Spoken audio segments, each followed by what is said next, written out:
Se trata de Alejandro Grisanti, es director de Ecoanalítica. Gracias, Alejandro, por atendernos. Soy Nuria, me acompaña Gabriela Maidana. Sí, buenas tardes, Gabriela. Buenas tardes, Nuria. Mira, yo creo que es importante poner en contexto y le voy a dar solo dos cifras, ¿no? Sí, El país que recibió Maduro y el país que tenemos hoy. Más allá de lo que ha pasado en los últimos 2 años, que a lo mejor es más difícil de digerir lo que voy a decir. Mira, el país que recibió Maduro es un país que tenía una economía en el 2012 de 385 mil millones de dólares. sí. Hoy la economía en el 2023 es una economía de 105 mil millones. Es decir, tuvimos una contracción económica de casi el 75% de la economía. Maduro destruyó el 75% del poder económico, de la producción venezolana en 12 años que tiene el poder. Esa es la primera cifra, más allá de que hayamos podido crecer un poco en los últimos 2 años.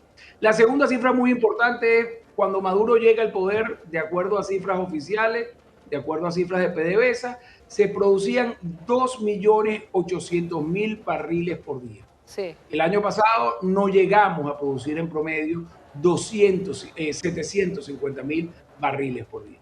Entonces tienes una caída de la producción petrolera de manera muy importante, donde no representa tampoco, no llega a ser un cuarto, llega casi a ser un cuarto, o un poco más de un cuarto, perdón, un poco más del 25% de lo que era cuando Maduro recibió el poder.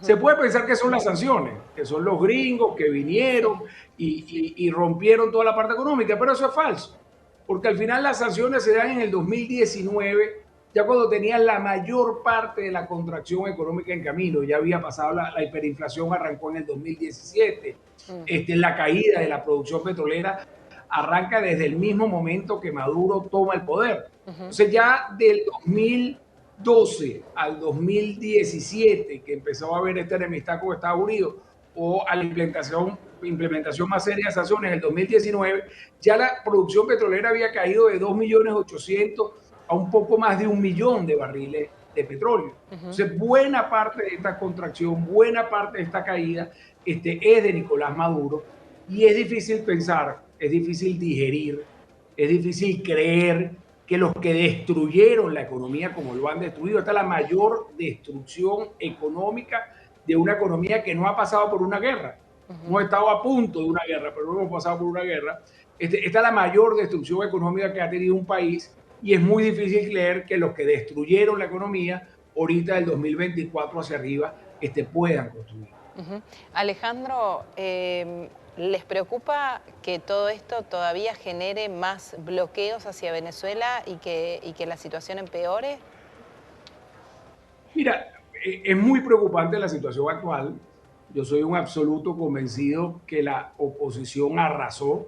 La oposición ya publicó las actas, Sí. publicó la lista de votos. Esto es una elección que queda a favor de la oposición. Estamos hablando que queda 67% la oposición, 30% Maduro, 3% otros partidos.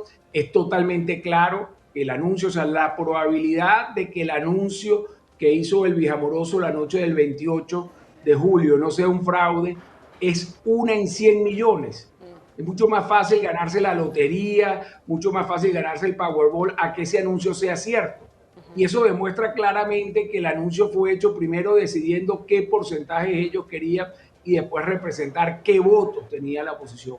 Entonces, yo sí creo que es muy fuerte que este status quo prevalezca, que Claro, sencillamente un presidente que lo arrasaron en votos pretenda gobernar el país por 6 años adicionales. claro. Aquí, digamos, esperaría una reacción de la comunidad internacional, un desconocimiento de nuevo, que es muy grave, que ningún venezolano lo quiere.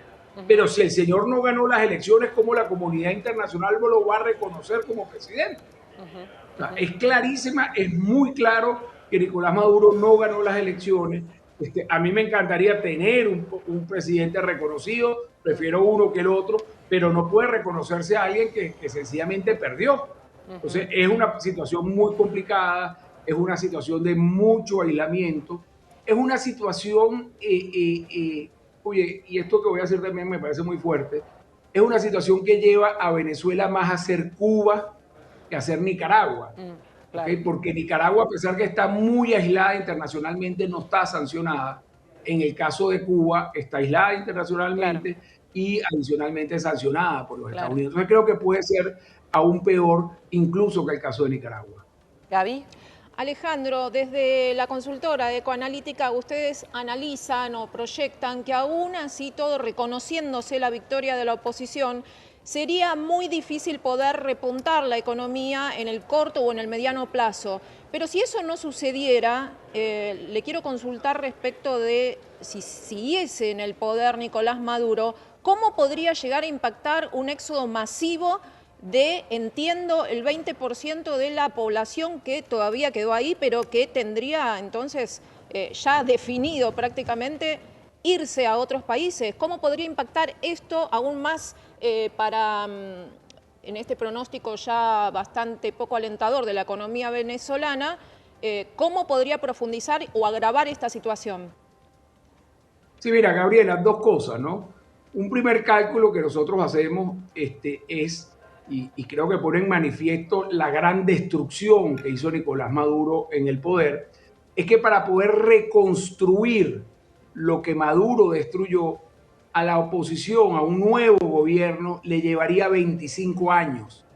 Es decir, con tasas de crecimiento muy altas, tasas de crecimiento entre 6 y 7% interanual, en promedio anual, por los próximos 25 años, es que Venezuela va a poder llegar a tener el mismo nivel del Producto Interno Bruto que tenía en el 2012.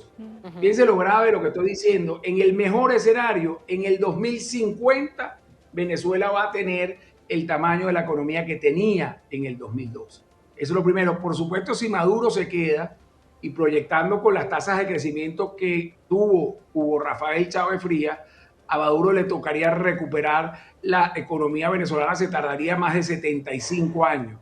Es decir, habría que esperar al siguiente siglo para que la economía tenga el mismo tamaño de la del 2012. Por supuesto que un país sin oportunidades, y lo vemos en Cuba, un país sin oportunidades, un país donde no hay trabajo, un país donde al final literalmente la gente pasa hambre, es un país que va a producir un éxodo masivo en búsqueda de personas, de venezolanos, muchos de ellos muy bien preparados, pero en busca de nuevas oportunidades, dado que el país prácticamente no se puede vivir en él.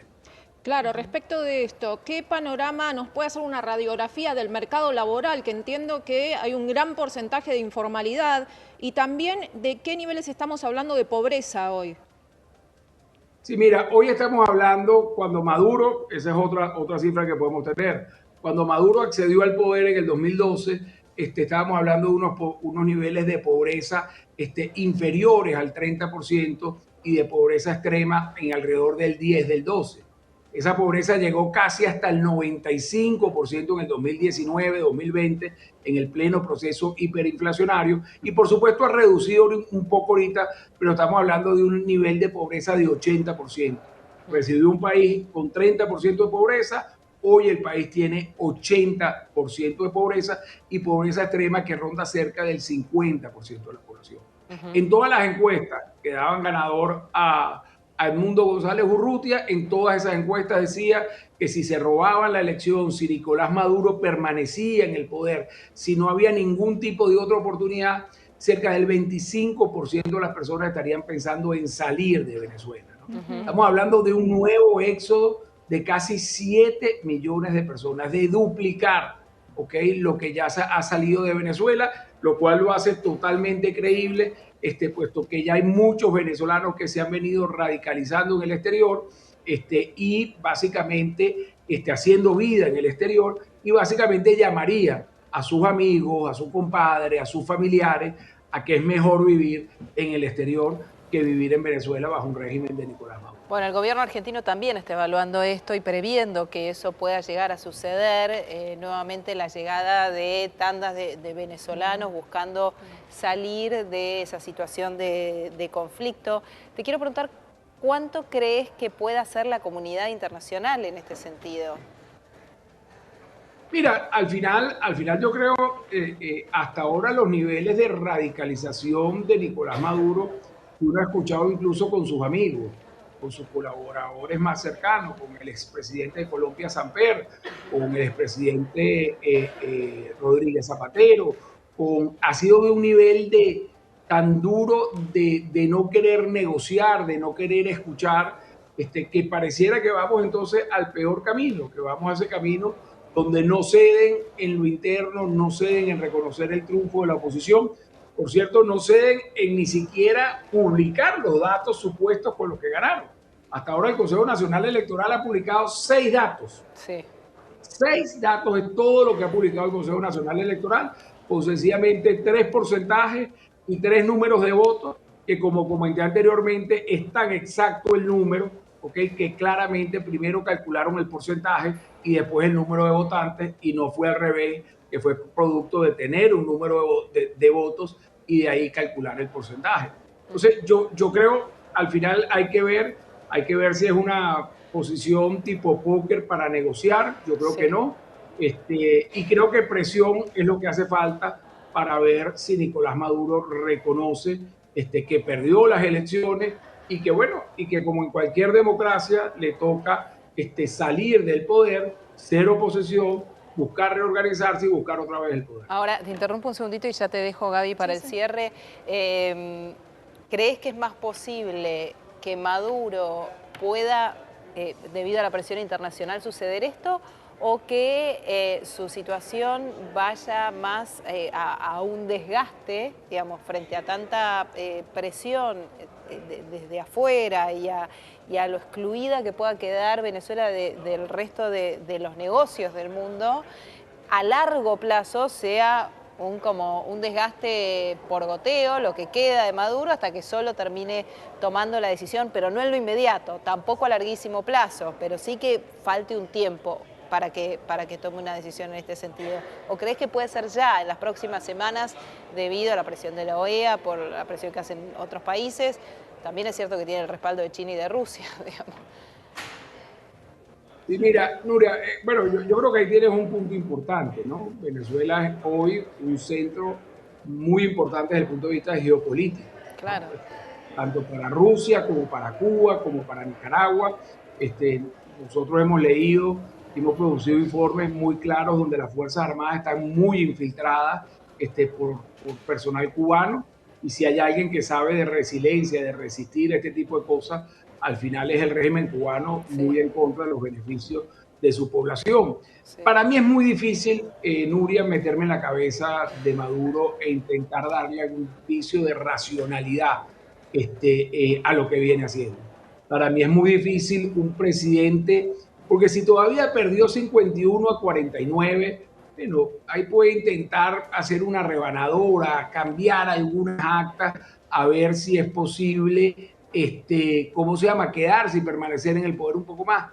Pero esto fue una victoria donde la oposición más que duplica al oficialismo, donde al final, y también quiero decir esto, Nuria, donde al final el voto se movilizó más por rechazo a Maduro. A Edmundo González Urrutia no lo conocía ninguno de los venezolanos, yo tuve la suerte de conocerlo en el pasado, pero no lo conocía ninguno de los venezolanos que votó por él hace 3 meses. Esto fue una campaña relámpago donde no se conocía a Edmundo, donde no dejaron inscribir a María Corina Machado, donde intentaron bloquearon a la candidata de María Corina Machado, y este es un candidato que no era de María Corina Machado. Claro. Este era un candidato que era el presidente de la tarjeta de la unidad, y que terminó por casualidad siendo el candidato, y al final terminamos con una muy buena dupla entre María Corina y Edmundo. Pero de nuevo, esto es un voto rechazo a Maduro. Sí, claro. El pueblo venezolano dijo de manera muy clara, no es que lo quiero a él, es que no te quiero a ti. Claro. Y a pesar de eso, esta persona intenta quedarse en el poder como si nada hubiese pasado. Gaby, para cerrar. Alejandro, sí, en este contexto que tenemos, ¿no?, ahora actualmente en Venezuela, ¿se están dando ya indicios, señales claras de desabastecimiento que puedan ser el comienzo de un nuevo proceso recesivo que lleve a un proceso hiperinflacionario como el que ya atravesó? ¿Y cuál sería el rol clave del ciudadano venezolano que hoy permanece firme en las calles pese a las amenazas, como por ejemplo el anuncio que hizo el otro día de la construcción de 2 cárceles nuevas de alta o máxima seguridad. El ciudadano todavía permanece firme en las calles. ¿Cuál es ese rol clave que tiene, la importancia para evitar, o sea, que la economía vuelva a ir en este proceso hiperinflacionario y que el gobierno de Maduro vuelva a retomar poder, ¿no?